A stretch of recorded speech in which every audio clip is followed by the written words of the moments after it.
Welcome to Exploring the Paranormal. Hosted by Heather Leigh, PhD, Exploring the Paranormal offers a new, fresh look into paranormal research.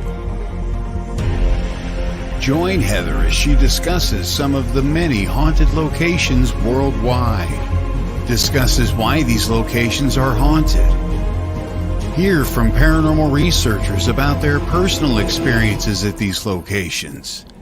Additionally, Heather takes a journey into the science behind the paranormal, discussing topics such as thermodynamics and the Heisenberg principle and how they both affect paranormal activity.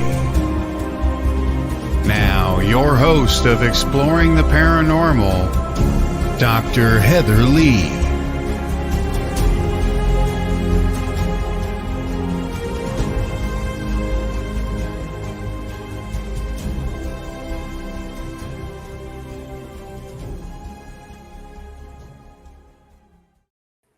Morning, everyone. I am so excited to have you here today. It was a great week off. I'm glad to be back and talk to you guys about everything happening paranormal. Today's show is more or less kind of no real topics, no real anything. I do have my author, Nicole Gaspard. She is coming back. She was supposed to be on a couple weeks ago, but due to a conflict in time, she wasn't able to join us. But I have confirmed she will be here. She should be joining us in about 30 minutes. Until then, feel free to ask any questions you have about the paranormal. I do have a few questions that were sent to me, so I want to make sure I cover those. And I also do have book recommendation like I do every week to kind of give you guys something new to read and discuss all things paranormal. So feel free to, again, like I said, ask your questions. This is what happens when I don't have a script. I tend to repeat myself and kind of babble on. But before we get started, I wanted to share the book recommendation. It's by Mark Anthony, and I have had the pleasure of having him on one of my shows. It's The Afterlife Frequency, the scientific proof of spiritual contact and how that awareness will change your life. And what makes this book so amazing is he actually talks about scientific experiments. He talks about his personal experiences and locations and how I'm trying to find the chapters to see, but he talks about spiritual synchronicity, the electromagnetic soul, collective conscious communication, near-death and share-death experiences, after-death communication, and then also different locations. There's no place like hell and eternal light and eternal life. But what I liked about this the most is how he approaches it with a scientific mind. He doesn't go in, at first, he doesn't go in with a spiritual approach, but he does add spiritual touches throughout the book, religious beliefs and all of that. And it just kind of shows how there's a crossover between science and the paranormal and science and spiritual beliefs. So if you guys get a chance, I managed to purchase my book online on Amazon. I think I got it from. But he also has a website. If you Google search Mark Anthony Paranormal, you can get that. But any bookstore might have it in your metaphysical section. But definitely a must read. He just a real amazing book. I really enjoyed it. And he's an amazing guy. I enjoyed interviewing him. His start in the paranormal was very interesting. You can also find him on Facebook. He's known as, I think he calls himself the psychic lawyer or psychic attorney. So he's there because he was an attorney in real life and did a whole bunch of, I think it was defense. So, but yeah, again, like I said, all around great guy. If you have a chance to watch any of his shows, I think he is on the Gaia Network is what it does, is he does a couple different shows, but he's easy to find. Just like I said, Google search Mark Anthony and I'm sure you'll find it. And I know last time we talked, I didn't have any books and stuff, but I do. So I wanted to make sure I showed you guys Haunted Southern Nevada Ghost Towns. This was my first book that I wrote with the History Press. It is available on Amazon. All the Walgreens in the Las Vegas area carry it. You can go to your local bookstore and order it. I think Barnes & Noble, Books A Million, all of those companies, Target, Walmart, you can get them online through them. They all have copies in store as well. Or if you want an autographed copy, you can send me an email or find me on Facebook. It's at Dr. Heather Leigh, at Dr. Heather Leigh, spelled just like it's on the screen. And send me a message. And the books are $21.99 if you order them from somewhere else. I'm charging $25, but that includes shipping. So $25 includes the autographed copy and then, of course, shipping. So if you have any interest in getting that autograph, let me know. I do. The one question I get is a lot of people pre-ordered it on Amazon. And now I'm getting a lot of messages saying, hey, Heather, I have a copy of your book. How do I?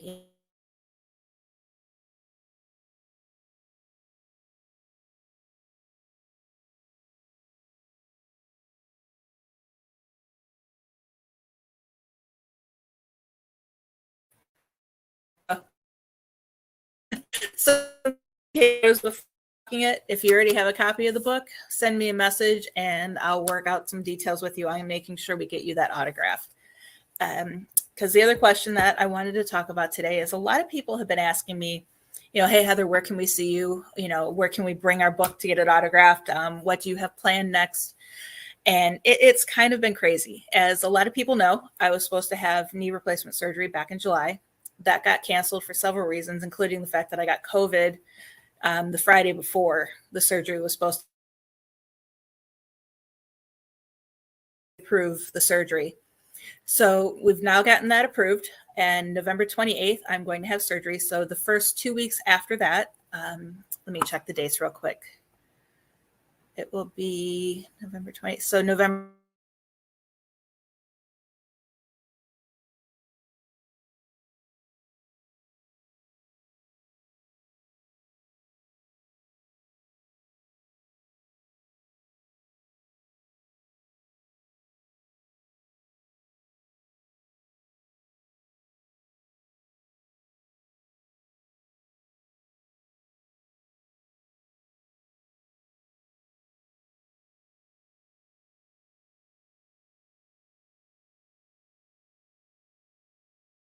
There we go.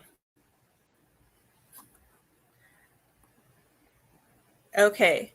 Oh, we're working on that. I'm so sorry. It's ever since Hurricane Ian, our internet has been crazy. If it rains, even if the wind blows 2 miles an hour, our internet gets wonky out here. But we're working on it. And hopefully in future episodes, I'll have better internet than we do now. So getting back to where I'm going to be at. Surgery is going to be November 28th. And so I won't be available for 2 weeks. And that has pushed anything I had planned for the rest of the year. So basically, I don't want to say I'm not going to be doing anything for the rest of the year, because I am right now. I'm editing my haunted, or they keep changing the title, Ghosts and Legends of the Vegas Valley. I'm finishing up with the final edits, and that's going to be out February 13th. Same company, History Press. I'm in the process of finishing Haunted Florida Lighthouses, and that is going to the publisher at the end of the year. So while I'm laid up in bed, I'm going to be finishing that off. And then I also have several other books, including Haunted Nevada Mines, Haunted Florida Ghost Towns, Haunted Florida Theme Parks, Ghosts and Legends. I think it's of Highway A1A is what they're going to call it, Ghosts and Legends. So lots going on. And that's just the short. And the other one that I'm really looking forward to, this one's my favorite one, is Haunted Florida Civil War Sites. So that one is like one of my favorites, and I'm still looking forward to that. I also have recently been signed on with Flumery Promotions. So I will be starting next spring doing events with them. We're in the process of planning a whole bunch of events here in Florida, as well as several events in Nevada. So hopefully we can get that all situated and ready to go. And I've also signed on with RK Entertainment, and I'm partnering with Joe Frankie. For those of you who might have missed it, Joe was my first guest when I first started this radio show. You can catch the replay, and I'll post that on my website for you guys, and my Facebook page. And he's a great guy. We are actually going to be touring together. We're hoping, we're planning on college lectures, and we're going to be talking about everything from the Warrens to our spookiest cases, our most dangerous cases, and conducting paranormal investigations at local colleges throughout the country. So hopefully we can get that schedule up, and that should start. I'm cleared to fly in February, so that will It might be locally here in Florida and Georgia because I can drive there. And if not, we'll be across the rest of the country later in the year, or spring to later in the year.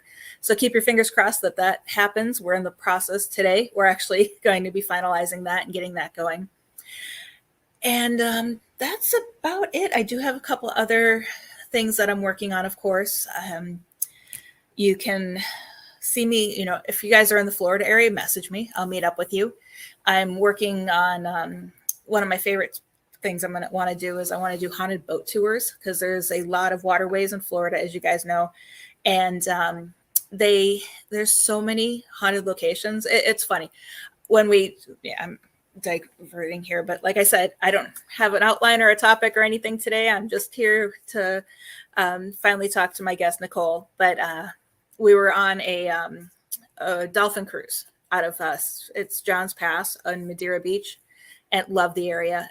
Definitely one of the most haunted towns in the area. A lot of basically just a lot of devastation, a lot of emotion is there, especially from the pirates and the rum runners, and just a huge history and all the treasure fighting. But it's a small fishing village that's still standing, and it's turned into just a fun little commercial place to go. There's restaurants, stores, you can rent boats, you can go on boat tours. They have a pirate ship that is absolutely I want to get on it, but it looks like a blast. You'll see this pirate ship, and from what I hear, the kids can have water balloon fights, or water gun fights.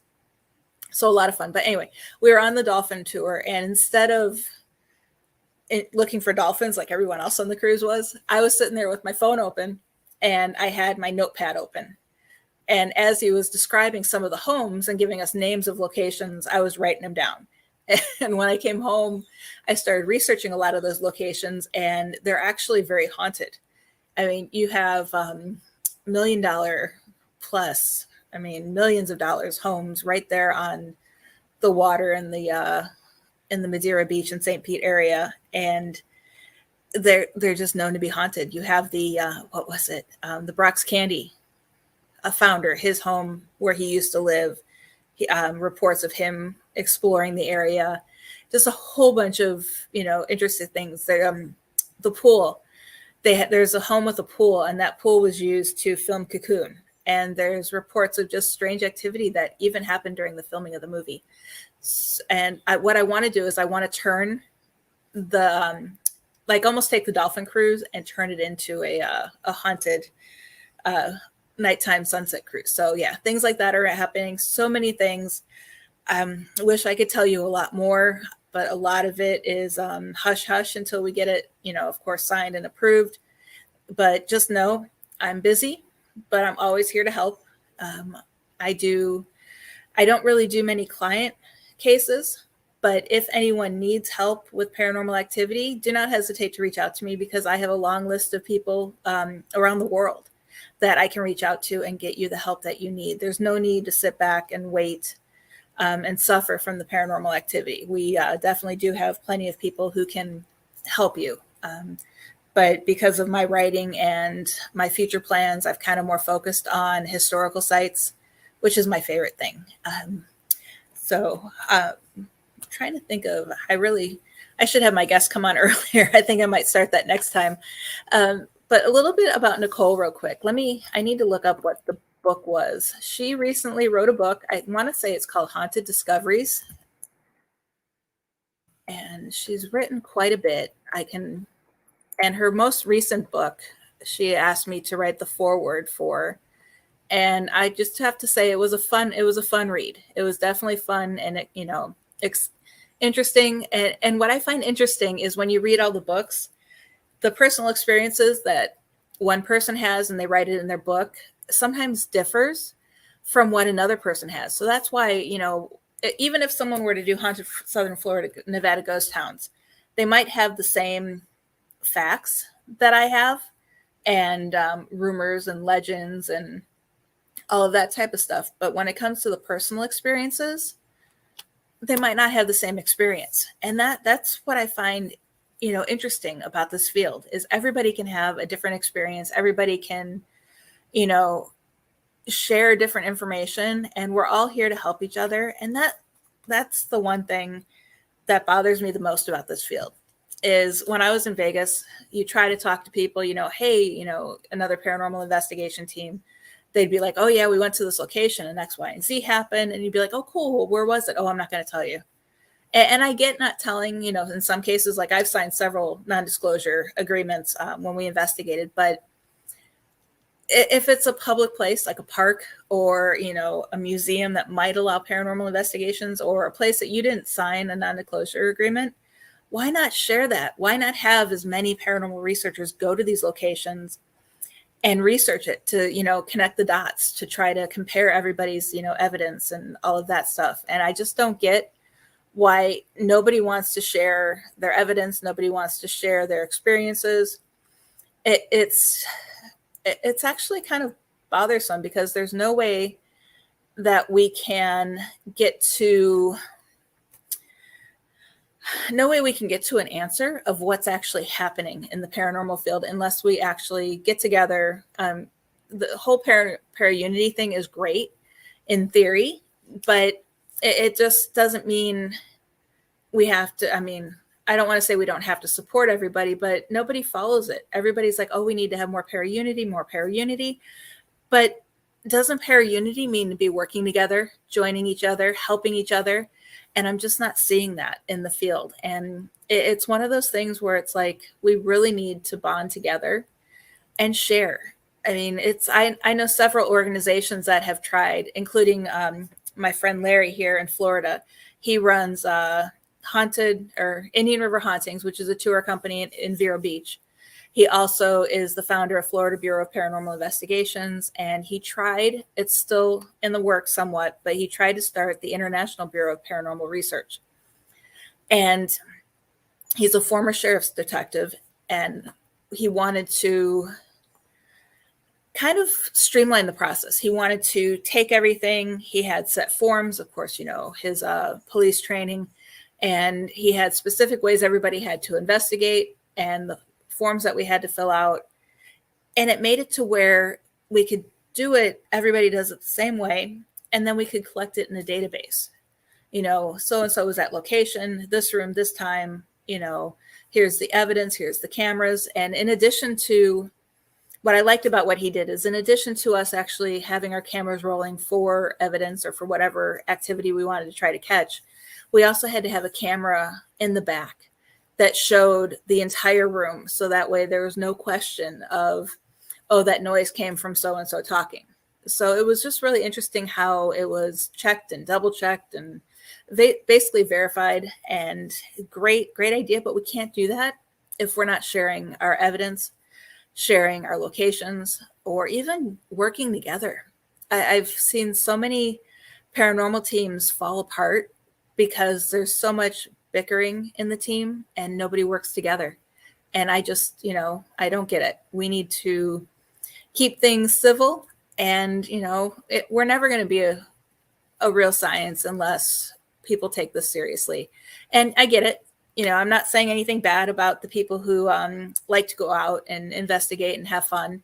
That's fine. But the ones of us that want this to be a true paranormal, true science, we really need to work together and separate ourselves from the other paranormal investigators who are just out for the thrill. The paranormal thrill seekers is what a lot of people call them, paranormal adventurers, and we really need to work on getting together and doing more.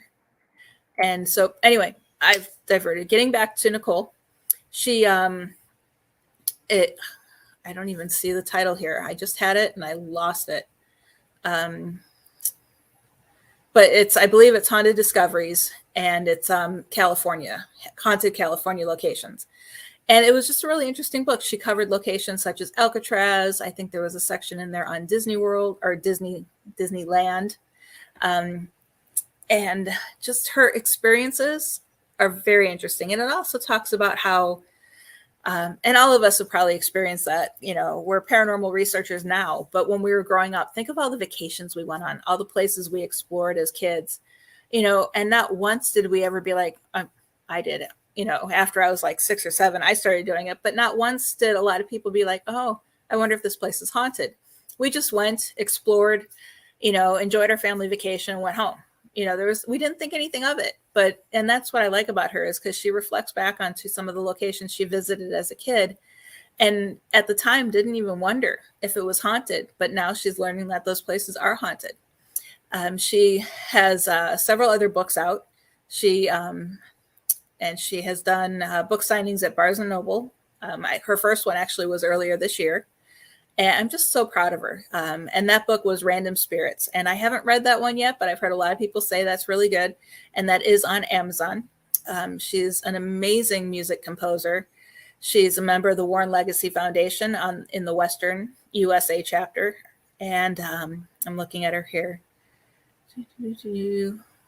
She's done investigations. She's kind of like me. She goes out and does some investigations to collect evidence, but she's more of the researcher. She's behind the scenes. You give her a topic to research and she's all over it. She is just constantly going, and that's what I think makes her really, really good. One of her favorite places to visit is Alcatraz, which is in her book, the one that I just did the forward to, and also Winchester Mystery House. That house is, oh my goodness. When I lived out in Vegas, I wish I had the time to get out there. I didn't. And it's, I know it was still several hours away, but a lot closer than here in Florida. And the stories that I hear from people who visited there, again, not one person has the same experience in the Winchester Mystery House, which is so fascinating to me about how it's the reason, how the reasons why we have so many different experiences is because our research techniques are different. For example, I know a lot of people who will go out there and just start asking questions. And for me, I introduce myself, tell them if they have any questions for me, and then I just sit down for a little bit. I do some EVP birth sessions. But I always have a recorder going all the time, in addition to stopping the other recorder to play back. The Estes method, love it. Absolutely amazing. Perfect way to gather evidence using the spirit box. If you can handle the white noise and not get a headache from it. I know after a while I can't stand it. And also our personalities, how we act, how we hold ourselves, even how we walk can influence, think of this. A person's coming at you and they're coming to approach and talk to you. And your first impression makes you uncomfortable, or you think they look friendly, or, it's all about first impressions, even with the spirits. It's not just first impressions in the business world or in our personal lives. We need to make sure that we are there. We're presentable to the spirits. We're not barging in. We need to respect. We not only need to respect the homeowner or the location we're investigating, but we need to respect the fact that if it's a spirit that lives there, per se, I know it's kind of hard to, if it's a spirit that lives there, it's really challenging to them to have strangers come into their home. And, this is their home. This is where they live. This is where they do their daily things. This is, they knock on walls. They've gotten used to the people who live there. But, chances are they're still trying to get them out, because that's why there's paranormal activity and we're called in. But it's funny how if you go in, angry, the come at me, bro, planning on antagonizing people, you're going to be met with defense. And that's not what we want. We want to have a civil conversation. If you think about it, if you need to go talk to your neighbor about something, you want to have a civil conversation about it. You don't want to go over there screaming and yelling and be like, hey, talk to me, and, just screaming. You want to have a civil conversation. Same thing with the spirits. That's why the first thing I say is, hey, my name is Heather. I'm here to just talk to you. But I'm going to give you a minute to get used to me being here. Feel free to ask me any questions. This recorder here, or this device, or this, item, that's sitting next to me can, might be able to hear you. Please talk into it. And I'm just going to sit here and relax for a while. And I have, my IR camera running. I do different experiments while I sit there that don't really necessarily involve talking to the spirits, but it kind of brings them closer to me, because they're curious. Not, some of these spirits, depending on how old they are or what time era they came from, They've never seen a video recorder. They've never seen a flashlight. You know, I bring in a fidget spinner and they're probably looking at me like I'm crazy. It's, you just never know what entities you're dealing with. So like I said, I just find a corner, I sit down, I watch the room. At times, I sometimes may block out the sound and just watch. Other times I may close my eyes and just listen. I've also done different things. Like there was a location where a little boy was known to haunt, and I played with building blocks I had fun doing it, but I probably played for about 20 minutes building these blocks. And then we had set a voice recorder next to it when we left the room. And on the recorder, when we were analyzing the evidence, we could hear the blocks falling. But when we got there, the blocks were all stacked up. And it was just kind of neat that whatever spirit was there was interested, or at least it appears was interested in kind of what I was doing. So, you know, when we left the room, they felt comfortable to do their own thing and kind of do it. And I know it's hard because we've had spirits at this one location that we investigated with the team that I was on, that the minute we walk in the room, they knew who the team members were. I was the new person on the team, but the other members were there. And the minute we walked into one specific room, we immediately got over the spirit box, FU, and then the investigator's name. And it was like, whoa. And we, even in the room, we could feel we weren't wanted. We knew we weren't wanted, but we tried to talk to them, and we tried to talk civilly. I mean, everything from that's not nice to, you know, and all it is we never once thought it was a demon. Demon cases, as you guys all know, are very rare, but they do occur. So it's not to take it lightly. When you have paranormal activity, you need to do as much investigating as you can to either prove it's a demon or to disprove it's a demon. 99% of the time, it's just an angry human, such as the entity in that room that started yelling at us. We also have, I've been, you know, physically attacked. Doesn't mean that they had a demon in their home. We actually had done a thorough investigation, and I was cleansing the home, and I was, you know, knocked over. Basically, my legs were, you know, I describe it as it felt like a karate swipe, where they swipe out the legs from underneath you. And, you know, me being the mom, I got up and I started yelling at the spirit. I'm like, that's not nice. That's not how we treat people. And the minute I did that, it was quiet the rest of the night. The room felt brighter. It didn't feel dark anymore. And it's, you know, you want to stand up for yourself, but you want to do it in a manner that lets them know that you're not going to put up with being bullied, per se. These angry spirits, they're just trying to show dominance. They're trying to show you that they're in charge, not you. They're trying to prove something. What they have to prove, I don't know. Some spirits are upset because 101 people come through the location, and their first question is, who are you? What's your name? And how did you die? Think outside the box. Ask curious questions.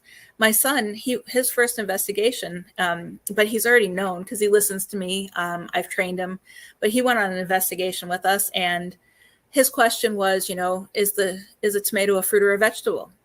And we got an EVP that said vegetable. Later in the investigation, he just randomly said, is the earth round or flat? And you got an answer, round.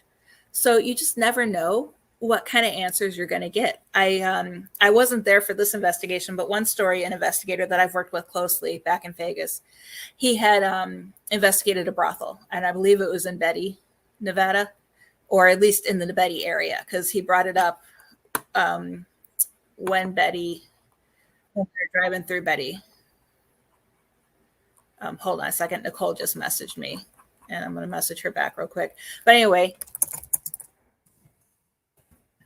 so we were driving through Betty to go investigate up in Goldfield together. And he had told me a story that when he was investigating this brothel, that he was thinking outside the box as well. Instead of asking the typical questions, you know, who are your clients? Who do you serve? You know, blah, blah, blah. He had asked, did you only service men? And he had a EVP, I believe it said something along the lines of, no, I service both men and women, or no, but he definitely got a response saying, you know, no, you know, she serviced both. And so it was kind of interesting when you think outside of the box, and, you know, just a lot of fun. I don't want to say don't take this field seriously, but you do need to take it seriously to a point, but you need to have fun. I mean, it's like a job. If you don't do something that you don't enjoy, because if you go into an investigation grumpy, angry, having personal issues or anything like that, you're going to be the first one negatively affected if there's a negative spirit there, or even if there is a demon there. They're going to attach right to you, and chances are they're going to go home. And you wouldn't even know for several weeks, months, or even years. And then all of a sudden you get hit upside the head with demonic activity, and you're like, I have no clue what happened. When looking back through your research history, you're like, oh crap, I went to this location and this was going on in my life. And, it's, as researchers, we can connect the dots, but it's just kind of, enjoy it, have fun. I mean, I literally, a couple of years, actually, probably about 5 years ago now, I had a blast, and, I had my aha moment in my paranormal experience, and I decided to do this full time. And people are like, oh, you can't survive, because, of course we don't charge clients, but there's so many other ways that you can make money and do things, such as I write books, lectures, so many things you can do if you want to take this seriously. The full-time ghost hunting is not for the weak of heart, and it's also not for the urban explorers or the paranormal tourist. So anyway, I'm done babbling. You guys have probably heard enough from me, and you're zoning out. But I do want to say Nicole has arrived. We are going to take a quick commercial break, and then we will be right back.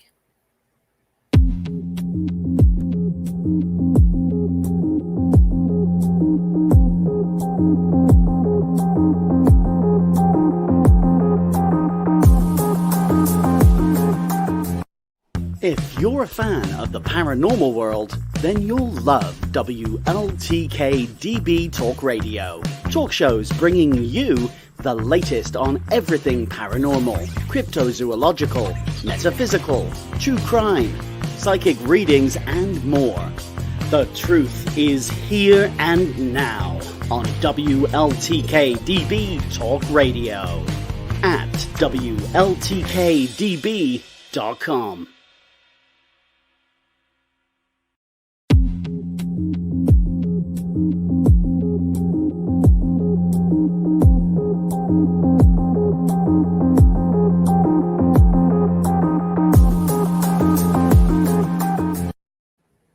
Hey everyone, thank you for still sticking around after the commercial break and after my long babble session.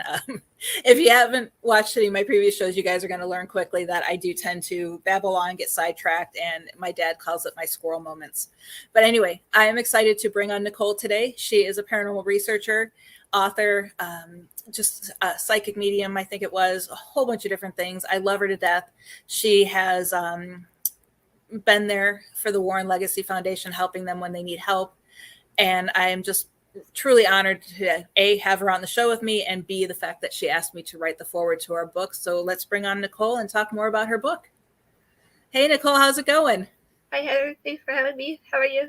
I'm good. How are you doing? Yeah, can y'all hear me? Yeah, I can hear you. Morning. So it's not as early today, so we're good compared to the last time.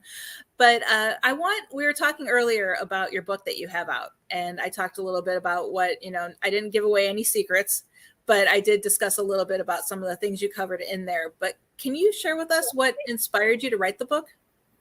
Well, since, being a paranormal researcher, I'm always constantly finding locations, either by accident or intentionally. Usually by accident. That's usually how it happens.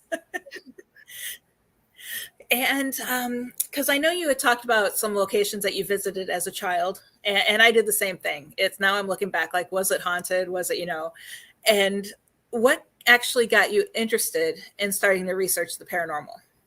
I just being a psychic medium and spirits possibly draw me to those places. Mm-hmm. I'm sure you can relate. Right. Exactly. Yeah, it's one of those things where I know Joe Frankie calls it a calling. Yeah. Yeah. Yeah, he's not on right now, but he's told me, in the past and on several other shows, he's like, it's a calling. He goes, people who do paranormal research and are dedicated, it's not, it's not a job. We're called to do this service for other people. And what's your favorite part about the research that you do? Oh, meeting different people and help them out if I can help them. If I can't help them, I'll tell them to hopefully go the right resources or people like the More Legacy Foundation. Yep. Which I'm still stoked that I'm part of. Yeah, it's a great organization. I do have to say that, and we have a lot of great people. Yeah, even though I'm just a general member, I hope I do as much as I can. Mm-hmm. Yep. Yeah. I know it's been slow, but hopefully with all the things that we have planned with the foundation, that things definitely pick up for us. And it's one of those where it always cracks me up, like in some of the groups, like, oh, we have a case, and they're like, yay. And I'm like, yay, someone's haunted. No. It's like, we like to be busy, but it's never a good thing when someo's calling you. And 90% of the time it's haunted. Right. Or ghosts. Not really. It might be ghosts. Right. I get excited about actually doing the investigation, but I don't get excited about people being haunted, because I know it's like one case I had, the woman's pain was real, but there was nothing paranormal in her home. So, and that's what I like about this field too, is we're able to send people to the right resources. Right. That even if it's not paranormal. And that's what's so great about the foundation, is we do have, psychologists and doctors on board that help us with all that. Yeah, and it's worldwide. So exactly. Awesome. Yeah, we're not just stuck here in the United States. So I know you had mentioned in your bio that one of your favorite locations to investigate is Alcatraz. What is your most memorable experience from investigating there? Oh gosh, it was dark and creepy. I think that's what it was. Mm-hmm. It really gets your adrenaline going, Mm-hmm. especially when it's the first time there. Right. And I remember it because the last part of it, when I investigated a cell, I went in there by myself. I highly not recommend, but something guided me there, and I felt like having this feeling, like you feel when you're not alone. Mm-hmm. Yep. Like you're watching you and stuff. But and then I heard a cell door slam. So I'm like, okay, I better get out of here. At least I was with this room, but this time I was kind of like solo. Mm-hmm. Usually I'm kind of solo. Good, I'm not part of a team and stuff. One of the foundation, so hopefully one day. Yeah, and that's when they always happen. It's like you're with a group still, but the minute you like turn a corner and you're not in visual line with the other people is when the spirits are like, I have them alone. Yeah, everywhere I go, I tend to wander off. Mm-hmm. I do the same thing. We're so alike, because when I was reading your book, I was like, I've done that. It's like, I can relate to what she's saying. And that's what I like about your book, is it, shares your personal experiences that are relatable. And it also shares experiences that other people might not have had. Because we all have, I was talking before you came on, we could have two people at the same location and each person have a different experience. Right. Which is so neat about this field. So sometimes ghosts don't like men, or ghosts don't like women. Right.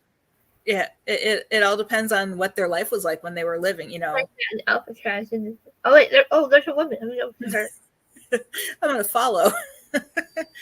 I haven't seen one of them in years. And then one thing I also remember, we have to take a boat. And I'm petrified of the ocean, right? Okay. I barely made it in that small boat. And then on the way back, we almost missed our last boat. And if we didn't make it, we would have to stay overnight. I would have purposely missed the boat. I'd have been like, oops, sorry. Seriously. Yeah. No, that's one place, Alcatraz and the Winchester House, that I wish I had investigated when I was on the West Coast. So maybe with what I have planned, I can get out there and we can get together and do something. Oh, that'd be awesome. I'd love to go back there. But back then, I was just like touring around just to feel of it. Mm-hmm. And later on, like you said, we investigate more. Mm-hmm. There's a Yeah. lot of history to that place. If you're not there for paranormal, there's a lot of history. Yeah. Dark history. Yeah, and that's what I like about some of these locations. I'm more, even though I focus on the science, I'm more on the history. It's there should have been a paranormal history degree. I should have gotten a history degree because I'm not Right. finished my degree. Maybe one day I finish the history behind it. Oh, you can do it. Yeah, if I well, both I might. right, if I can get my PhD just before I turn 50, you can do anything. Yeah, you're just a few months older than I am, so. Believe it or not, I still get carded.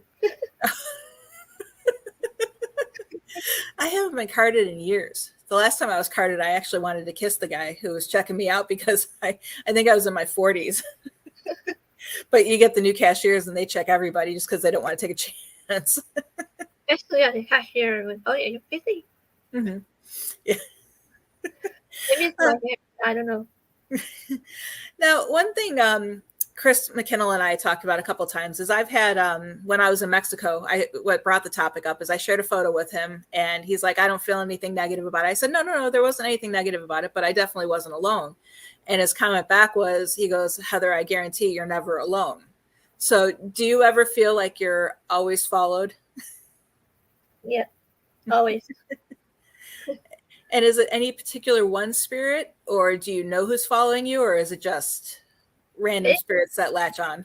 Spirits, that's how I come up with that other book, Random Spirits. Mm-hmm.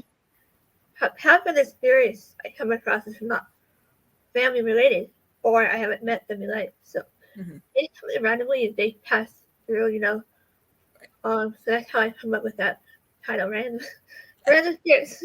Yeah, I need to get that one and read that one. I'll put that on my list. But yeah, it's it's interesting how some people, like I know my grandfather follows me around, and other people, like you, it's just random. You don't know who it is, and it could be someone different every day.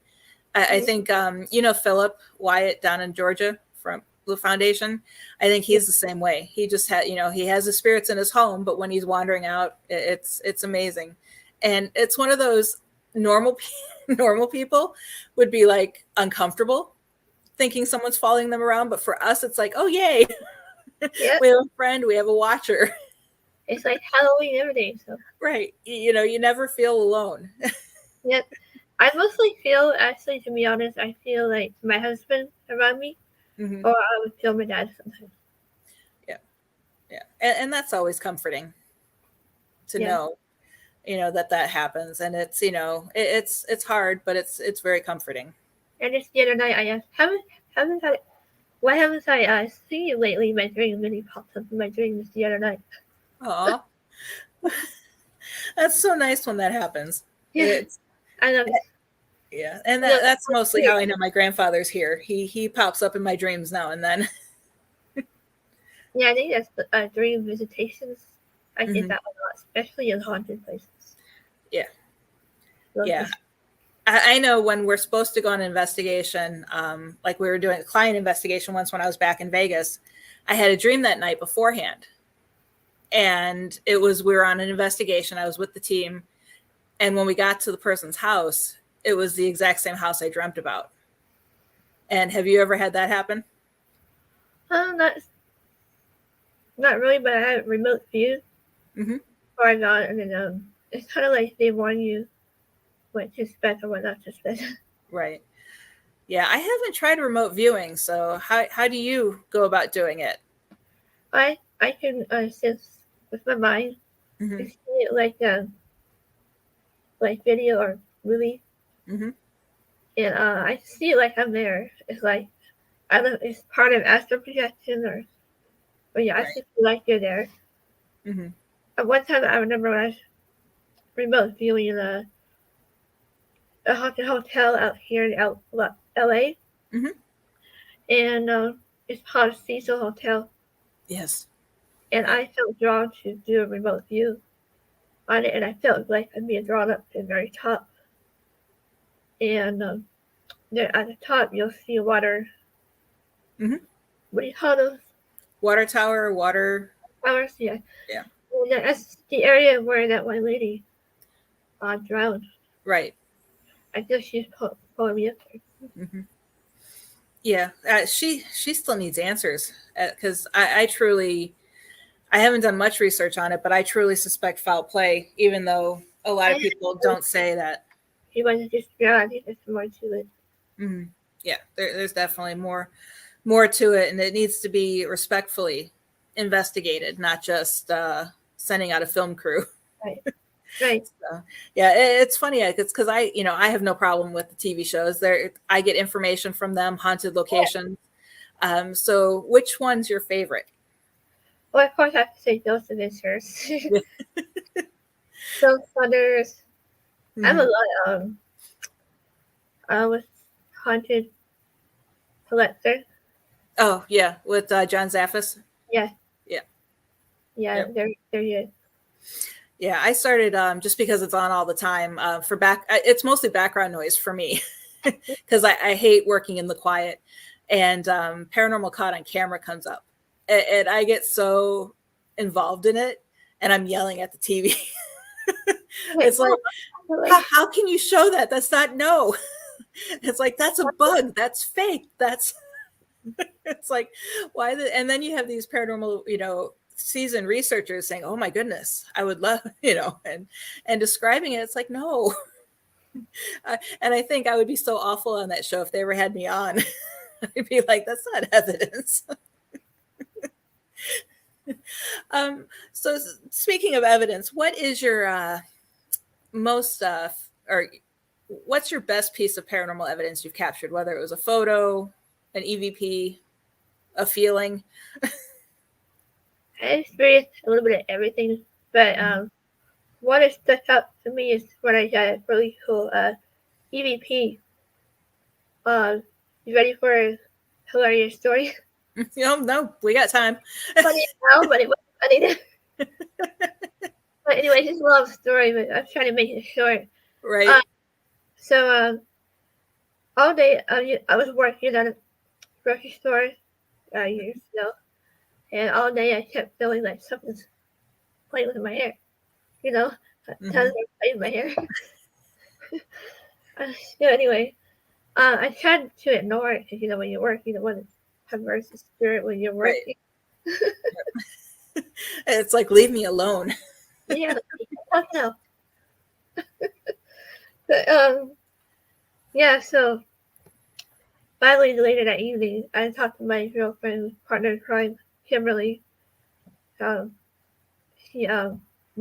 did a lot of investigations together. Mm-hmm. And so we got our favorite equipment, spirit box, SB7. And so we decided to go live. Remember Google Hangouts? Mm-hmm. Oh, yes. We would hang out on those. And it's like, so we'll be running our bosses, SB7 bosses. And so finally I asked, who was messing my hair all day or something like that? And we heard a female spirit say, stop it, Frank.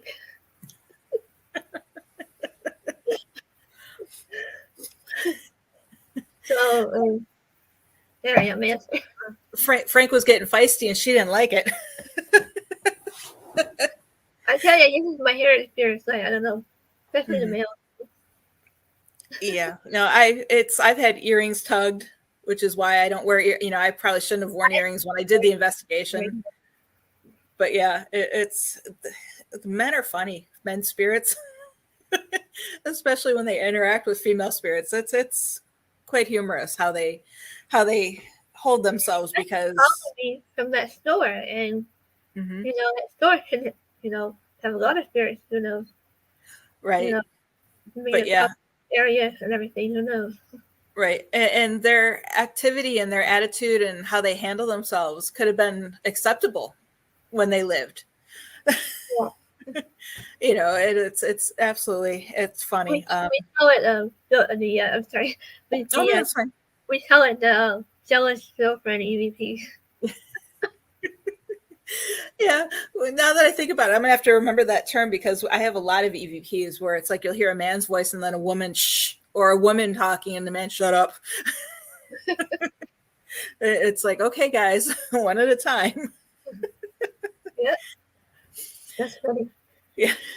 So I know you haven't done too many cases, but have you ever been to a place where you felt it was negative presence, you felt threatened, and I guess have you ever been physically, I don't want to say assaulted, but attacked, whether it was scratched, pushed, I mean, your hair getting pulled?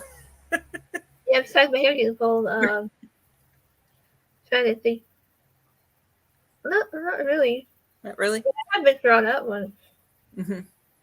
You know how you feel like you're not welcome there? Right. So it's like, okay, we better leave. Well, their throat is out, and then it starts getting all windy, and they're throwing things. It's like, it's a cemetery. Yeah, it's amazing how they'll try to make us uncomfortable just to get us to go. And on top of that, we kept seeing dead birds. I'm like, all right, that's not a good sign. Yeah.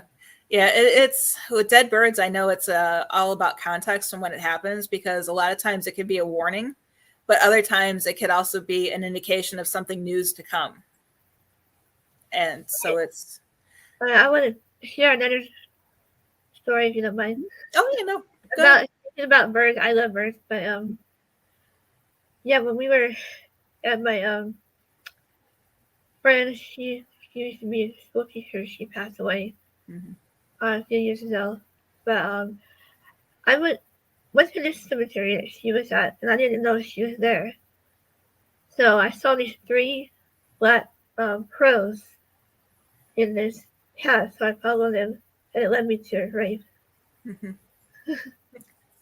And that's interesting, because doesn't 3 crows equal a murder? Possibly. It's like, you look at the signs, and it's like, what happened? Yeah, there's 3 of them. Weird. Mm-hmm. 3 black crows. Yeah, it's interesting, and it's amazing how our guides can come in all forms, not just the birds. That's true. Yeah. Yeah, and it's and they also come to what we're comfortable in. You love birds, It's I always joke that when it comes time, my spirit guide's going to be a penguin, because I have penguins all over the house. Yeah, I see all sorts of birds. I see brown owl. Mm-hmm. I know that's one of my spirit animals, brown owl. That's cool. Cool. One thing I know you do, kind of getting off the paranormal topic, is music. Mm-hmm. So what got you into music? Oh, just my grandfather has always been in the family. Mm-hmm. My mom played it piano. Now I have it. Oh. They said I was kind of like a child prodigy with piano. Mm-hmm. Because I was like 2 or 3 years old. Oh, wow. That's pretty cool.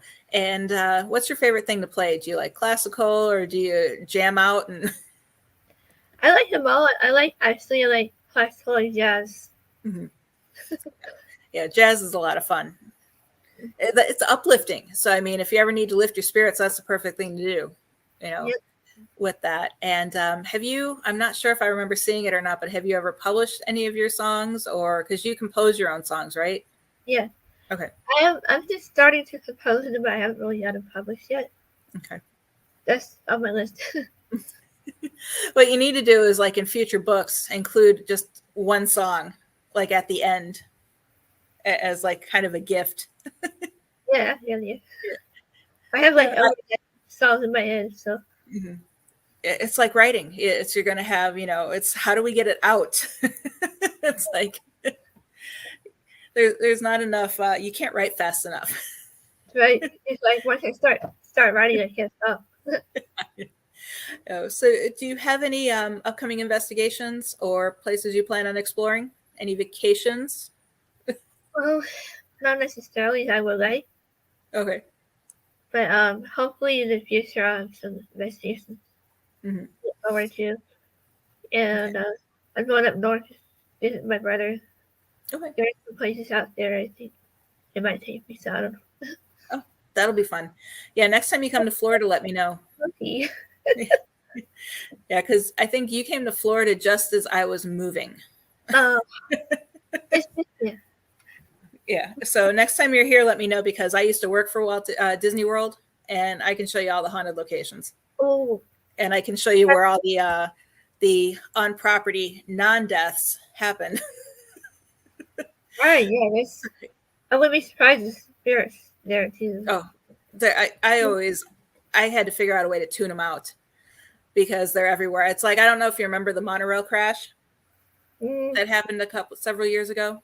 It was probably 10 or plus years ago now, but the monorail didn't stop and it crashed, killing the driver. And I worked at the time, I was in recreation and I was doing lake patrol. So I would ride the boats on Bay Lake to make sure, the little sea-doos don't, I was basically, a lifeguard of the lake.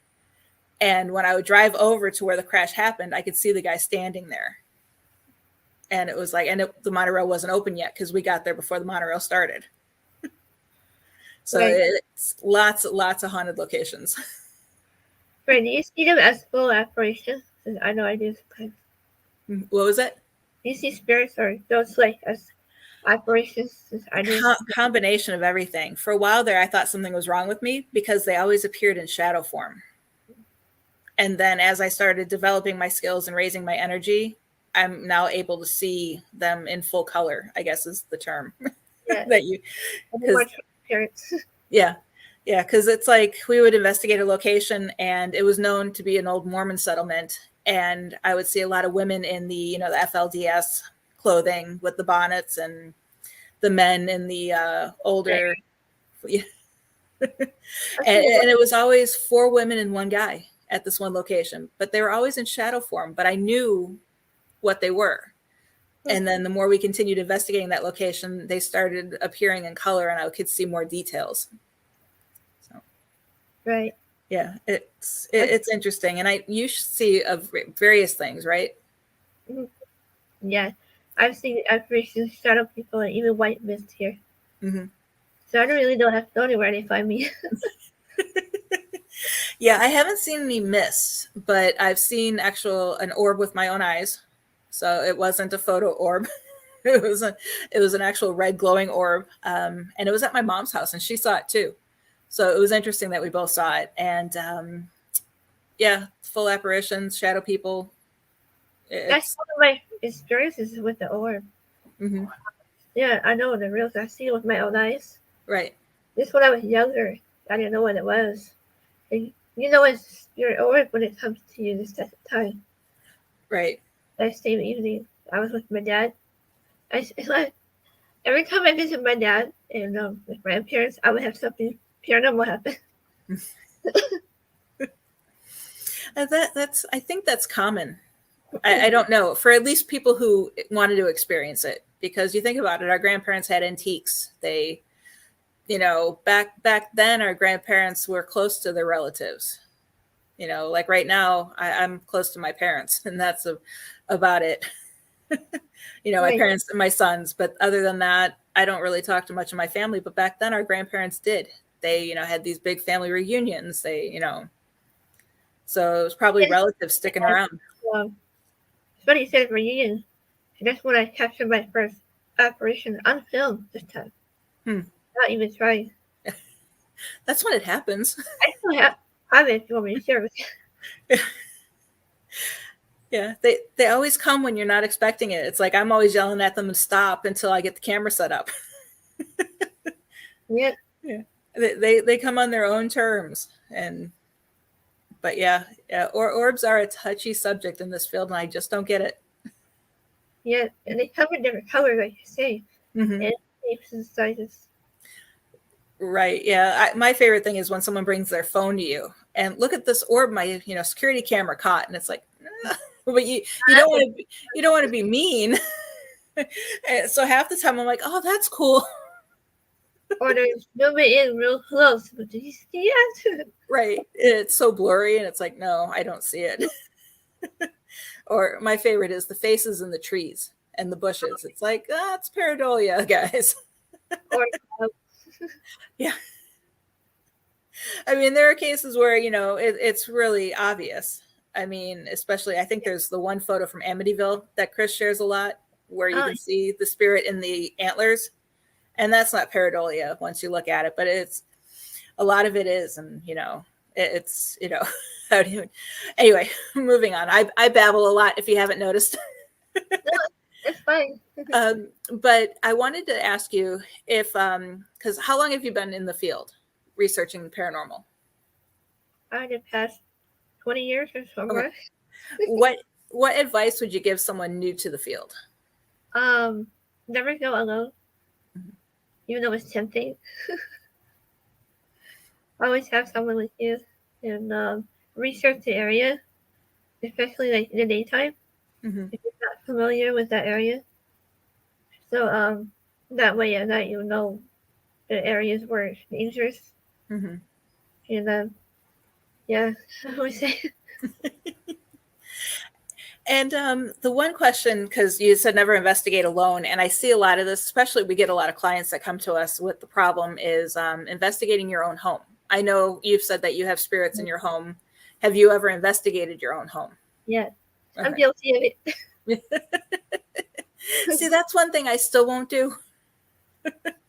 It's like I know they're here, they're not causing problem, but I'm not going to encourage them. Right. I told they to stay as long as they behave, you know. Right. Yeah, because I can just see the minute I whip out, the audio recorder and start talking. We have had, when I did lives for, I think it was Ghost Education 101, when I was doing a live for them, and a voice came through. I was interviewing Bishop Long, and we had an interesting voice come through, and we're all like, what was that? And it came from his computer. And then a few minutes later, there was a voice that came from my computer, and I was home alone. TV was turned off. So it's interesting how even just, doing these broadcasts, I always go back and listen because you never know what you hear in the background when you do these things. Yeah, I swear whenever I'm live or recording, it's like, so you never know, you might have something else trying to speak for me. Yeah. It's like David Oman, when he does his lives. During COVID, I watched his lives because he was entertaining. And it was interesting because I've read his book, and it was, seeing his house, and he would go into different rooms, and it was just really, really cool watching him. But I even had him on my show when I did Exploring the Paranormal on just myself, not part of the radio station. And he came on, and in the middle of it, he's like, stop it. Stop. And you would hear bangs in the background, and it's like he can't even do a simple interview without being bothered. Whispers, crazy that in his house. Yep. Yeah, no. He's a little out in left field, but he's a great guy. He's cool. Yeah. And he's definitely sweet, because I know I talked to him and we were supposed to take a cruise, but we ended up having to cancel it because my husband had to have emergency surgery. And he's like, well, when you come to my house for dinner the night before, he's like, I'll barbecue for you. And, he goes, and we'll run around and do a quick investigation. And we had that all set up, but it definitely try to come out. Yeah. Yeah. No, I have a long list. If I come back, because I'm supposed to go back out to Nevada at least next year. And I think I'm going to tag on a California trip. Yeah, David's cool. He's really good host and everything. I got to meet him once. Yeah. Tour his house. While they're doing the visitation, we did a tour. So I didn't have time to stay for the visitation, unfortunately. I had to go back home. Yeah. I'm going to make a list, and you're going to be my tour guide when I come out. Don't forget the Queen Mary. I've been there off and on. Oh, yes. Queen Mary is amazing. My grandparents, I like to say my grandparents used to work on there. Mm-hmm. Yeah, that was always my favorite part of taking a cruise out of which port? I'm drawing a blank on the port. Long Beach port. And we would be waiting in line to get on our cruise ship, and I'd be wandering outside the Queen Mary taking photos, looking in the window. Yeah, and that's where I saw the shadow person in the engine room. Mm-hmm. And I told the local ghost hunters here, and they saw it and caught it too. Oh, cool. So I'm like, gee. Verification. That always comes in handy. Yeah, it does. Yeah, but definitely I definitely need to do that. So speaking of which, outside of Alcatraz and the Winchester House, what's your favorite location to investigate? I would say Alcatraz and the Queen Mary. Okay, Queen Mary. Yeah. And which location anywhere in the world is on your bucket list? I have a few. See the Sally House. Mm-hmm. here in the Stanley Hotel, Yes. and a bunch of castles out in the UK. Yeah, that's I want to do. My dad always said that he wanted to go to Ireland because our family's from Ireland, and he wants to just rent a bike and ride pub to pub in the hillside. So I'm sitting there thinking, I'm like, wouldn't that be cool if I just rented a bike and ran haunted location to haunted location? Yeah, that would be nice. Yeah. Yeah, definitely sleep well at night. Yeah. In those places you won't. I know. Yeah. So yeah, I had another question in my head and I just completely lost it. Oh, when it comes to actually investigating, what's your favorite method of investigating? Is it just EVPs, spirit box, dowsing rods? I like to use a little bit of everything. Mhm. And myself, of course, is my yes. Yeah, we're our own best tool. Yeah. And the EVPs. Yeah, EVPs I think are the best way, but it's always so many different things, and it's like, what do you know which piece of equipment really works? So that's why I always try to stick with the non-tech tools. You know, I know you've heard me talk about my little fidget spinner that I take everywhere with me. I have one. I should take it with me. Yeah, no, it works. Well, it was just I couldn't believe it when a guest at the event that I was hosting showed it to me, and it just started spinning. And we did everything we could to try to debunk it. We would blow on it. We would, kind of like wave our hands, and nothing. We even put a fan on it, and it wouldn't turn. What? And no draft or anything. No. I mean, we were outside, but there was no wind. And we even tried to make it spin with a fan, and it wasn't spinning. It was heavy enough to where you needed some, it still moved freely, but you needed some sort of force to get it to move. And I've used it on other investigations as well. Yeah, those are kind of heavy. Yeah. So, and I used it, I think it was in the mine shaft in Nelson, Nevada. Oh, wow. And that was on the Real Haunts Ghost Towns. They demonstrated me using it there, and it's really interesting how I couldn't believe it. The simplest tool. Yeah, I like it too, by the way. Yeah. So that reminds me of the flashlight method. Yeah, I don't use that one too much because I don't have flashlights that work for that. I have, the flashlight on my phone.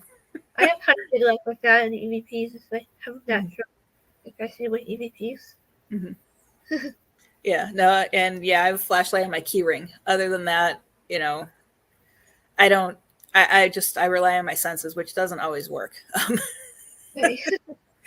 And so, do you have any books that you're working on next, or any ideas that you can share? I don't want you to give away too much information on what you have planned, but yeah, this next one is actually not paranormal related, but it's what I've been wanting to work on for a long time, called Letters from Down Under. Okay. How my pen pal and I met and everything. Okay. I haven't met in person, but hopefully one day. Right. And how many books have you written? I guess I didn't even. That should have been something I looked up before, because I know it was more than 2, right? Yeah, I just checked. It's 12 books now, finally. Oh, wow. Yeah, I hardly believe myself. Right. It's amazing how it just kind of adds up. And sometimes this comes to me like ideas in dreams, mostly my dreams. Mm-hmm.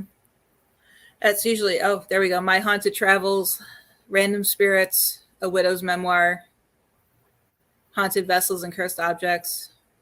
Huh. Oh, I recognize that roller coaster.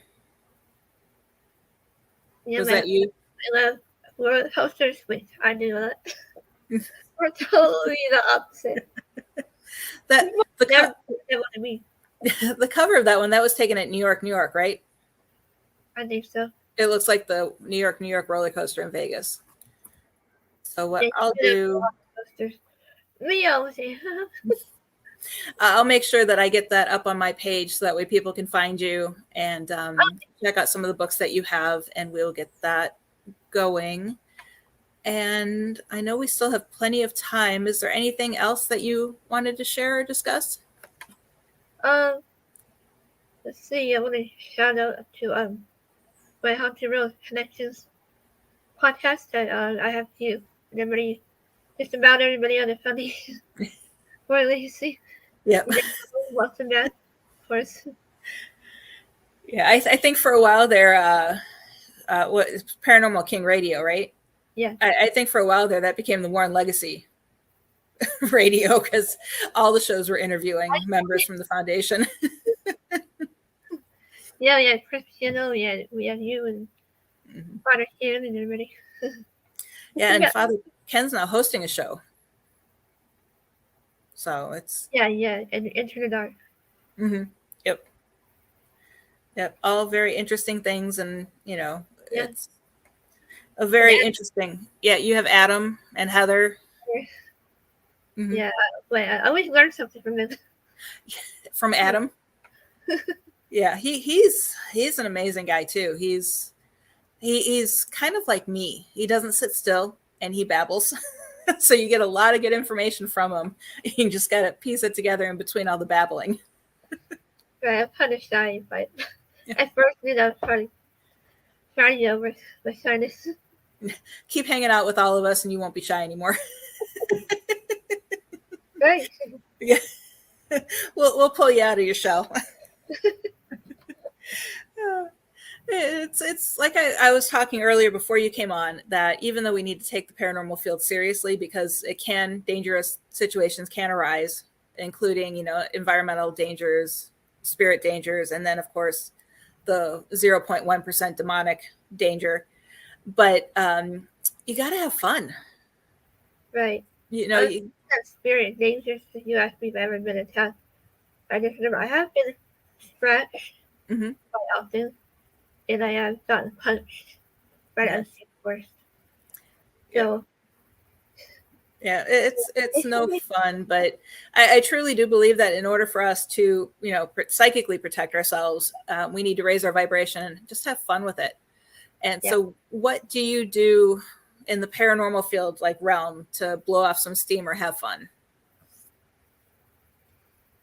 Well, I like listening to music or play the piano, and or I'll take walks. Yeah, that's all good things, and your books are absolutely intriguing. Yeah. And it's it's one of those, you don't look busy on Facebook when you look at you, but then all of a sudden, bam, I have 27 books out. I have, or however many books you have. And it's like, when did she do all this? You're so quiet. Yeah, I like to keep busy when I'm writing or for music or podcasts. Yes. Yeah, and that's key too, because like today I came on no plan whatsoever, and that's totally not me. Oh, and I like to crochet is one of my ways. Yeah. But yeah, because this morning I had a CT scan. That's why the show is a little late today in broadcasting, because I was at the hospital getting that done, and it's oh, no worries. And I was trying to plan a show, and I was like, nope. I'm not going to do it. I'm just going to wing it. And I was surprised that I was able to talk for 30 minutes before you came on. Oh, wow. And it's weird. I mean, we're used to talking to ourselves in the dark. Exactly, so, and here I am talking to nobody. I mean, granted, I'm talking to everybody who's listening, but in my household, I'm like talking to nobody. And it's interesting.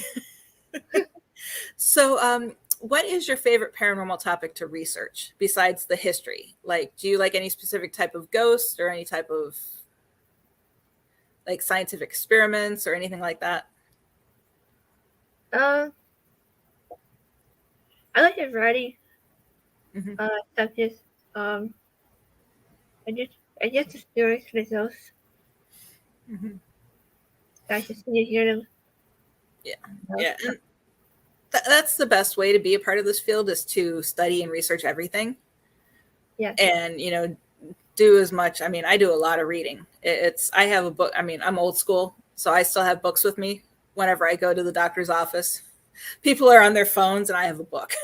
It's like, as a psychic medium, I prefer not to know as much background and certain locations if I want to case or investigation. Mm-hmm. And then afterwards, I'll do the research. Right. And that's always the part that a lot of people don't understand. I mean, I want to research the whole history because, I mean, I don't consider myself a psychic medium or even psychic per se. I'm more of the clairs, the clairaudient, clairvoyant and all of that. Not really. And I know that's probably psychic, but I don't classify myself as that. So I want to know as much about the history so I know what questions to ask. But you truly do need to send in someone who's going to use their psychic abilities. Because like if you were going on a case and you weren't using your abilities, there would be nothing wrong with researching it ahead of time. But if you're going to use your abilities, you want to go in. And how does that feel going in, not knowing anything about the location? It's quite interesting. Sometimes you might hear something mysterious or from the people there, and they later found out that was the validation that that's right. So yeah, I always found that interesting. Yeah, I know it's one of those things where, I mean, I did talk earlier about how we need to share evidence and, kind of help each other out. But when it comes to doing locations before a location, I won't share the history I have because I want the other investigators to do their research on the history to see if we have the same history. And then afterwards we share it, because like during the investigation, some of them will be like, well, where'd you come up with that question? I'm like, I researched the location. That's how you have know a little bit to ask the right questions. Right. Yep. Yeah. It's boring questions. Do you have a name or how? Yeah. It all goes back to I'm sure the spirits are tired of hearing the same question over and over and over. They're like, what's your favorite ice cream? It always be something out of the blue. I don't know why I say that. Things like that. Yeah. No, my son does that. He'll ask questions like, is a tomato a fruit or a vegetable? He'll ask random off the wall questions, but he gets answers when nobody else in the group does. So yeah, it's definitely, do your research. And one thing I've talked about before is we had a member ask who's the current president, and our response was Jeff's, but the location was known for the FLDS being there. Yeah. But that also leads us to it being a recent spirit because you have Warren and then Rulon before him. So it couldn't have been too old of a spirit talking to us. And they believed that the Jeffs were the president. And it was, and that's where it was. The investigator was like, no, that's not our current president. And we've never had a president by Jeffs. And I'm like, and I'm sitting there, I'm like, hold on. You can hear me on the recorder. Like, wait a minute. It's like, think about where we're investigating. And that's why I like knowing the history of the location, because you can ask questions. That's true. It just reminded me of a friend of mine. Her house is insanely haunted. But she asked her something like, you know who the current president is? Mm-hmm. And then they got an EVP saying, I don't even know. Mm-hmm. Yeah. Some people might know, depending on what, and it's, and it's, you can't ask questions that are modern day either, Right. I mean, you could to try to weed things out. Like, do you know what a TV is? Have you driven in a car? But you got to think about, what experiences they might have had. Not just randomly picking. Yeah, that's true. Mm-hmm. And it's from a different time era. Yeah, exactly. Yep. And so a few more questions before we go. What is the one thing that keeps you going in this field? I would have to say the spirits. Hey guys. You're here for the spirits. Definitely. Yeah. I think we all are, and I truly believe that the key to our history is through our paranormal experiences. It can unlock things that that was never recorded. That's true. Yep. Okay. Well, we have about a little more than 10 minutes left of the show. So, Nicole, can you again let everybody know where to find you? And I'll make sure I get all those links up on our page. Yeah, thank you for having me. I'm always on Facebook, Twitter, Instagram. Use my voice. Instagram or let's see what else. TikTok, YouTube. I have a website that you find my email and everything on my website. Nicole Gaspard 8 at wish.com. Yeah, yep. And I'll make sure I get that up on the page as well. I think you sent that to me in Facebook. Yeah. Yep. Yeah, I'm always updating it. Yeah. Yeah, I need to work on my website. But yeah, I have that, and I'll make sure I get all of those are posted along with your Amazon Prime listing with all your books. Oh, it goes to a second page. You've been busy. Busy. Yep. Okay. And again, remind us where they could find your radio show and what day it is. Yeah, every Wednesday evenings at 7 p.m. Pacific and 10 Eastern on Paranormal King Radio, Haunted Real Connections. Perfect. This week I'm on break, but next week I'll have the C.L. Thomas. That'll be an interesting one. Yep. Okay. Well, thank you for joining us today, Nicole. I know you have a busy day planned today. I'm glad you took time out to talk to us. And I'm so excited. I can't wait to see your next book. And it was Haunted Journeys, Haunted California? Yeah, my Haunted Travels. My Haunted Travels. Okay. I knew I was close. Okay. Well, perfect. Again, thank you so much for joining us. And I will talk to you later on. And everyone else, stick around for after the break. I'm going to just close things out, and I'll talk to you guys again soon.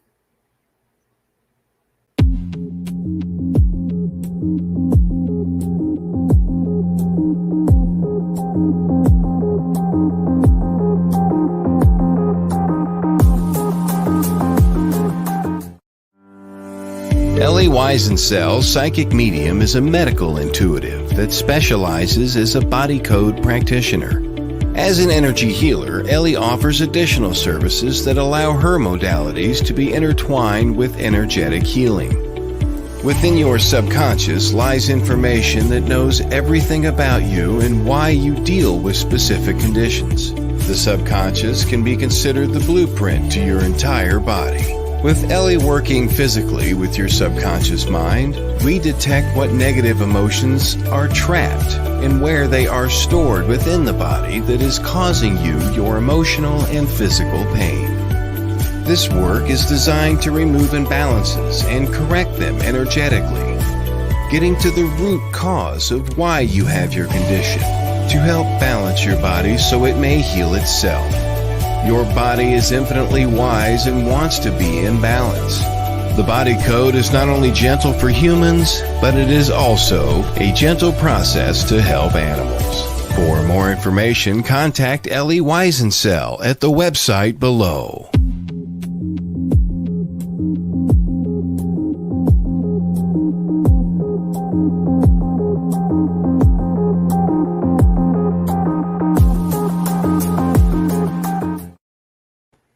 Hey, everyone. Thank you for sticking around after this break. I do want to apologize, first of all, for the show being later in the day. I know a lot of people watch it earlier in the day.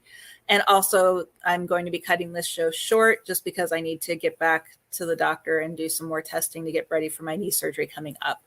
So again, if you guys have any questions, don't ever hesitate to reach out to me. You can catch me on the radio station. We're here every Tuesday at 10 a.m. Eastern. So you can come and catch us then. You can also find me on Facebook at Dr. Heather Leigh, or you can also find at Exploration Paranormal. That is my paranormal research group. Then we also have a website. You can find me at heatherleighphd.com. And that's where I have my blog, information on upcoming events, where you can find me, and information on how to order the book. And down below, you guys can see Haunted Southern Nevada Ghost Towns. I dropped the book somewhere. It's right here. Is available from Arcadia Publishing, History Press. It's part of their Haunted Collections, I believe, Haunted America collection. That is available right now. And then also stay tuned because February 13th of next year, Ghosts and Legends of the Vegas Valley will be out, and that includes a lot of things, including mob stories, discoveries at Lake Mead, even though that book covers Lake Mead as well. Just so many interesting things. And I do truly appreciate everyone for joining us, for following me. Definitely a lot in store. Just be patient. Once the new year hits, trust me, I've looked at my schedule. You guys are not going to be able to keep up with me. So anyway, again, thank you. Thank you, Nicole, for joining me today. I'm glad we were able to work it out. I know she had to leave too early as well, because she had a lot of things to get done. So thank you for watching us, and I will see you guys next week, and I'll let you know who my guest is as soon as I confirm it. So I'll talk to you guys later. You have a great week. The truth is here and now on WLTK-DB Talk Radio at WLTKDB.com.